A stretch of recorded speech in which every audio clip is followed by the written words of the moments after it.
Well, my quarantine period is officially up, and yes, I had COVID while being pregnant. And no, it is not 2020 when I made this video, it is 2024. I thought we had left COVID back in the dust 4 years ago. However, we are still in it. I was shocked to have COVID. I was terrified to have COVID. And so I thought I would make this video just to share my experience. If anybody else is going through pregnancy and also having COVID, because apparently there's kind of a resurgence right now. And so if you're pregnant and searching on YouTube, hopefully you came across this video and I can share my experience. On that note, I am not a doctor. I am not associated with the medical field in any way.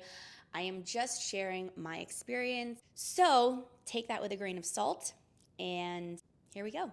So let me start out by saying that my symptoms were thankfully very mild, but I was still terrified. I was still freaked out, especially because I was alone during this because my husband was on a work trip. And so it was just me, COVID-19, and my unborn child. So right now, while I'm making this video, I am going to be 19 weeks pregnant tomorrow. And when I found out that I had COVID, I was 17 and a half weeks. So obviously I did the whole 10-day quarantine, and now I'm out on the other side, still a little stuffy and congested, but just thankful to be through this and thankful that we have our next ultrasound next week. So that'll also just give me some peace of mind that everything is okay.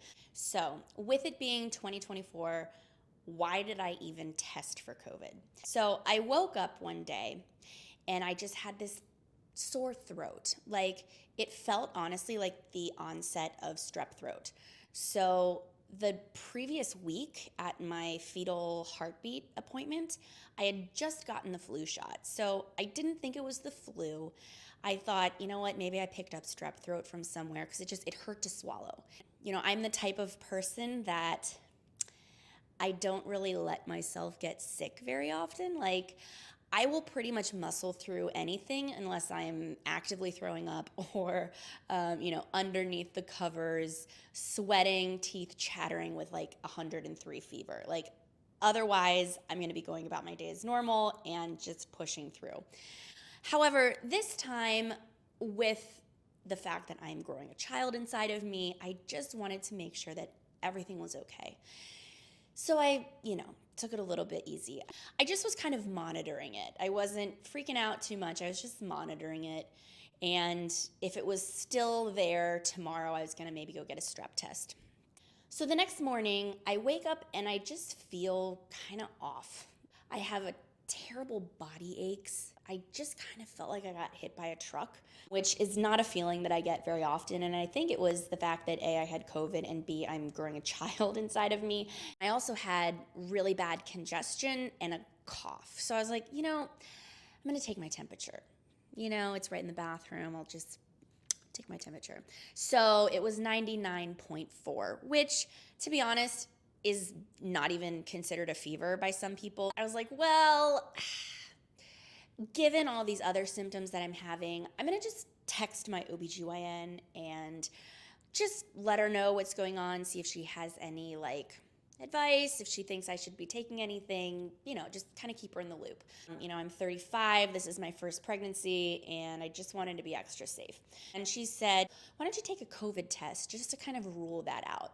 And being that it's 2024 and it's not 2020, we don't just have COVID tests just lying around the house. So I kind of scrounged around, found this random COVID test, but it was expired.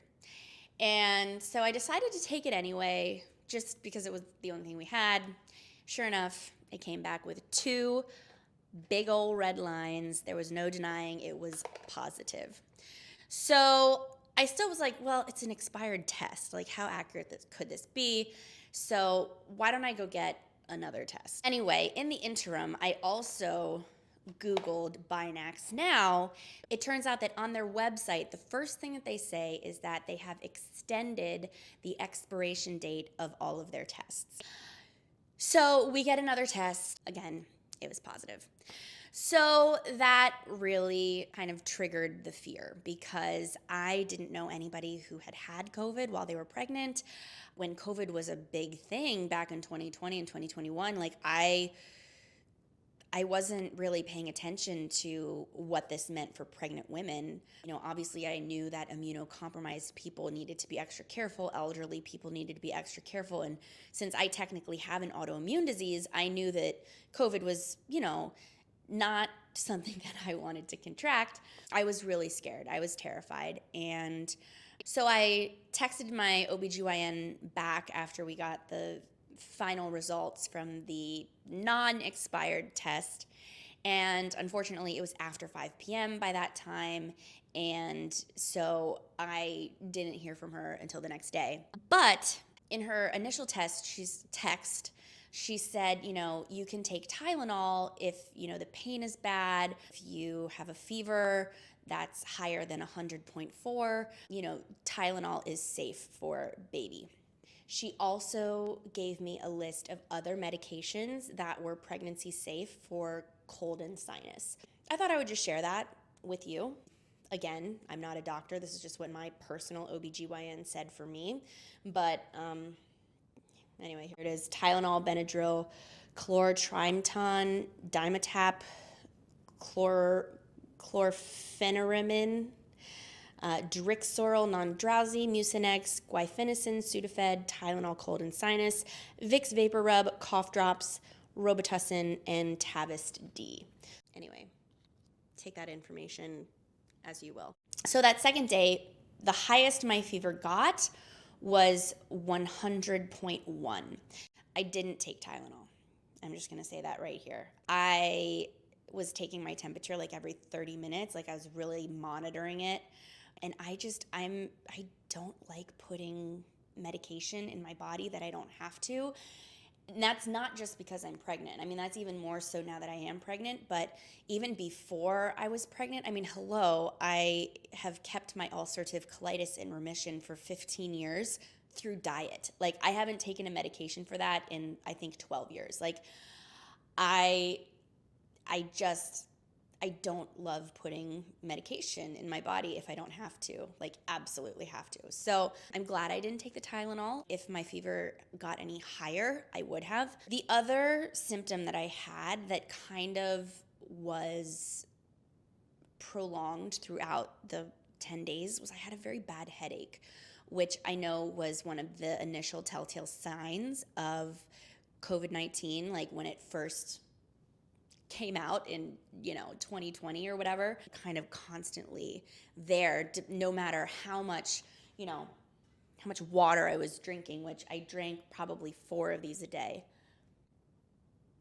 So that second day that was really like the worst day. I didn't have an appetite. I didn't feel good standing up. I just wanted to be in bed, laying down, resting, closing my eyes, trying to sleep. But during all this, I also knew, like, I'm pregnant. I need to be eating. I need to be fueling my body so that it can fuel the baby's body. So, I did everything that I could to eat food and get liquids in me. I made, chicken vegetable soup. I had lentil pasta, and I think I was able to get down a banana with peanut butter, but that was about it. Okay, so the next day I wake up, I'm not feeling as terrible. And so I took my temperature again, and it was really low. When I'm talking low, I'm talking it was 96.1. That really, really scared me.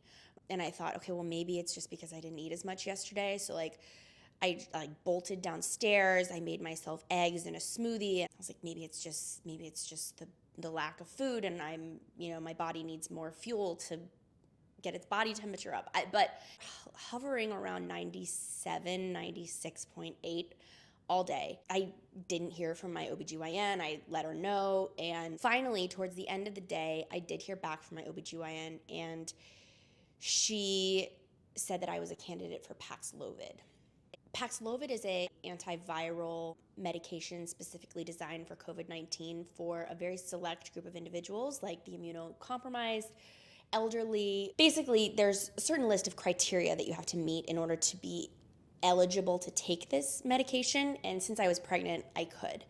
And so I decided not to take Paxlovid because, again, I didn't want to put anything in my body that I didn't have to.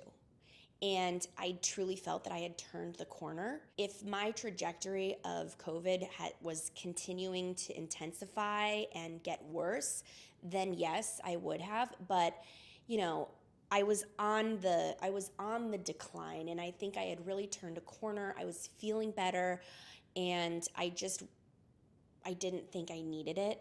Basically, I just continued to get better, and it was kind of annoying to have to be quarantined for 10 days, but that's how COVID goes.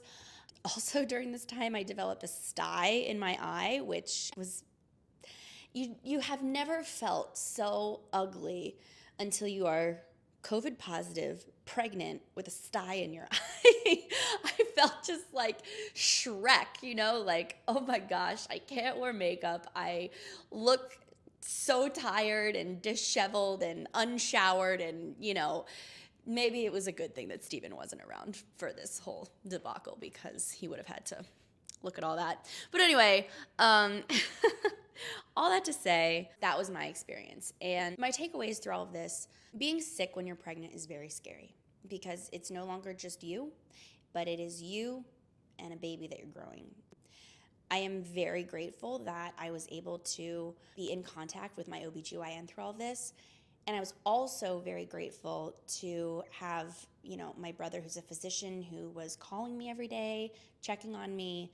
And that was so reassuring. And so I think my advice is just to reach out to your doctor, to your PCP, and just have them not on standby, but just be in daily communication with them, because it's scary, and, you know, illness can change and, you know, flip and intensify, detensify, that's not a word, you know, in the blink of an eye. Also, it was not ideal that I was alone during this. That's also something that just is kind of like mentally, you know, when you're sick, you want to be taken care of. You want, you know,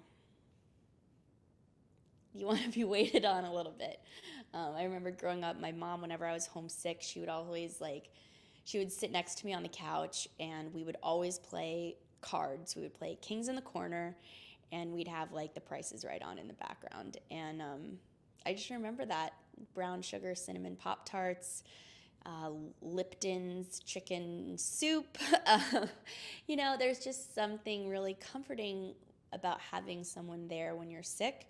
And so that was really, I think that was honestly the hardest part. Whether your family or partner or whatever is physically in your vicinity or not, like with COVID, people have to stay away from you. Like, it's called quarantine for a reason. And so, you know, it's a very isolating, to say the least. I did a lot of resting. I'm still not back to my full workout routine. I really have kind of adapted my lifestyle to promote healing. Have Tylenol on hand in case your fever gets high.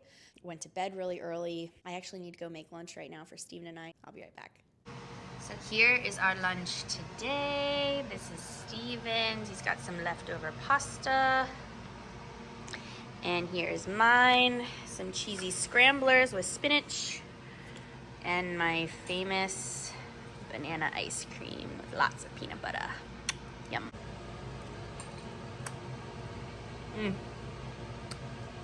My favorite. Okay, lunch was delicious. During the time that I was sick, I was chatting with a lot of friends, and I actually learned of a lot of people who had sisters or who had friends or coworkers who also were pregnant and had COVID, all of whom the baby was just fine, the mom was just fine. So we've got this ultrasound coming up, and we're going to learn that everything is okay. And you know, I learned that there are options out there. You've got Tylenol, you've got Paxlovid, are things that you can do. Just be in touch with your OBGYN. That was kind of my purpose for making this video.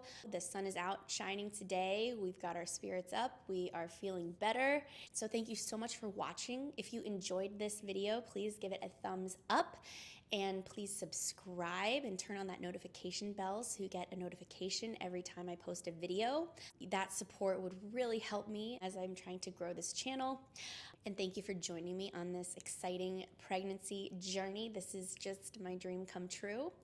And it's hard to believe that I'm gonna be 19 weeks tomorrow. That's just wild. And we're gonna find out in 10 days if it's a boy or a girl. So, I'm excited and I can't wait to share that with you. Thanks again for watching. Have a wonderful day. God bless.